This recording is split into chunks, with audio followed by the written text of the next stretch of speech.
Max Verstappen completed another impressive performance at the Formula One Belgian Grand Prix, the last before the championship begins its summer break in August. Let's go into more details of what happened at Spa with Verstappen and the rest of the field. Verstappen was lethal on Friday, winning the pole position for Sunday's race by almost a second in a mixed conditions qualifying session, and then on Saturday he dominated the sprint day by leading both the sprint shootout and the short race itself. Then on Sunday, the Red Bull driver started from 6th on the grid due to a 5-place penalty for exceeding the gearbox limit, but that was far from a major impediment for him. Verstappen moved into 4th in the opening lap and then overtook Lewis Hamilton and Charles Leclerc to take 2nd behind Sergio Pérez, who had overtaken the Ferrari driver on the opening lap to take the lead. Checo Perez appeared to be able to keep Verstappen behind, but the situation changed after both of them made their first pit stop to switch from soft to medium tires. Verstappen returned to the track with great pace and passed Perez to take the lead on the 17th lap of the race. Verstappen went on to dominate. Only a couple drops of rain caused him a scare when he almost lost the car at the dangerous Eau Rouge corner. "That's probably not the best place to go sideways, but luckily nothing happened," he said afterward. Such was Verstappen's difference in pace that perhaps most entertaining was his exchanges on the radio with Gianpiero Lambias, his race engineer, something that's becoming a habit. The pair had argued on Friday when Verstappen was almost eliminated in Q2 and again on Sunday when Lambias asked his driver to use his head when he was in 2nd behind Perez. After the second pit stop, Verstappen set what was the fastest lap of the race at the moment and Lambias warned him about the tire wear. Verstappen responded that he could push harder and make an extra pit stop. "Not this time," Lambias responded. The reality is that Verstappen was vastly superior to everyone at Spa, as has been a constant so far this season, but somewhat surprising was the gap he gained over teammate Perez, who finished 22 seconds behind. The Mexican driver himself said that the main reason for his lack of pace was an aggressive setup, a product of the lack of practice in the middle of the sprint format weekend, while also admitting that he was not comfortable on the medium tires, especially when the rain came. "I did struggle quite a bit on that medium tire, especially with the rain. Felt like I lost a bit of temperature on it. We never really got a good read on that tire," he said. However, considering Verstappen led a Red Bull 1-2 at last year's Belgian Grand Prix by almost 18 seconds over Perez after starting 13th, then Sunday's 22 seconds should come as no surprise. However, it did raise some eyebrows in Perez's home country, where Arturo Elias Ayub, a well-known media personality who is close to the wealthy Carlos Slim, the big supporter of Perez's career through company Telmex, doubted the Red Bull car's equality. "I do not doubt that Max Verstappen is the best driver on the grid, but taking more than 20 seconds from Checo when Checo increased his lead over Leclerc is because his car has to be so much faster than the others.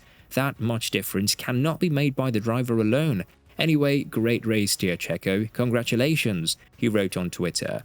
When asked about the difference between Verstappen and Checo, Red Bull's chief Christian Horner replied, "I think that generally it's been outstanding. And what we're witnessing with Max at the moment is something that you see once in a generation, and I think that Checo did a great job on the first lap, overtook Leclerc with a brave move around the outside, had a strong pace in the first stint.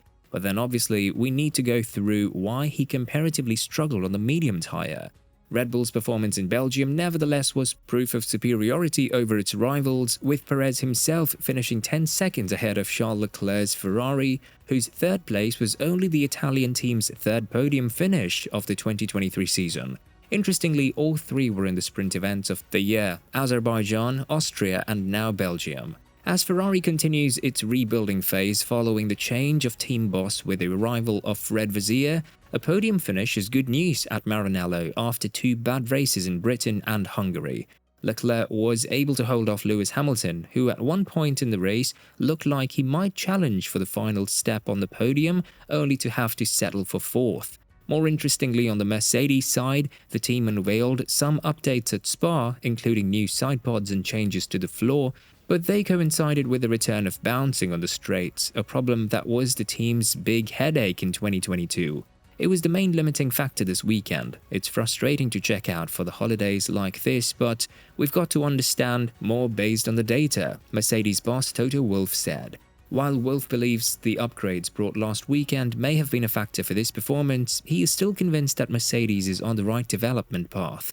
Further back in the order, Aston Martin appeared to have found some form on Sunday in the race as Fernando Alonso drove his AMR 23 to 5th and said later that the car felt more normal following 2 recent disappointing weekends.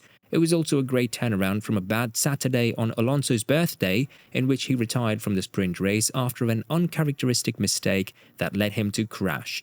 Aston team principal Mike Crack expects even better performance during the second half of the season with new parts as the Silverstone-based squad is not stopping development. And just as Ferrari and Aston Martin raised their game in Belgium, it was the opposite for McLaren, which, after back-to-back podium finishes in Britain and Hungary, received a reality check in the words of team boss Andrea Stella. The working-based team had a good sprint race, with Oscar Piastri taking advantage of Saturday's mixed conditions to take his MCL 60 to second place, but Sunday was a different story. The Australian retired quickly after a first corner incident with Carlos Sainz, which also led to the Spaniard's retirement. Teammate Lando Norris rescued 7th, but described his race as terrible at times. He started on medium tyres, but abandoned them after just 5 laps to switch to hard tyres, on which he has also failed to find the pace. According to Andrea Stella, Spa made it clear that McLaren has some urgent work to do, especially in fast circuits such as Monza, where the Italian Grand Prix takes place next September. The Alpine team, meanwhile, made headlines during the Belgian GP weekend, not for a great performance on the track, although Pierre Gasly was 3rd in Saturday's sprint race, but for announcing the sacking of Otmar Szafnauer, who arrived to take on the role of team boss at Enstone at the start of last year. He will be replaced on an interim basis by Bruno Famin. With the 2023 Belgian Grand Prix already in the history books, Formula One now enters its summer break, a period during which team factories will remain closed for a couple of weeks before beginning preparations for the Dutch Grand Prix at the Zandvoort circuit. It will be Verstappen's home race, a track where he has dominated since returning to the F1 calendar in 2021. The Red Bull driver will now have a chance to make history as he can equal Sebastian Vettel's record of 9 consecutive wins achieved in 2013. That will be more than enough reason for the rowdy Dutch fans to throw a big party when the championship restarts on the last weekend of August. If you liked this video, don't forget to like, comment and subscribe to The Grid Report, where we bring you the latest F1 updates.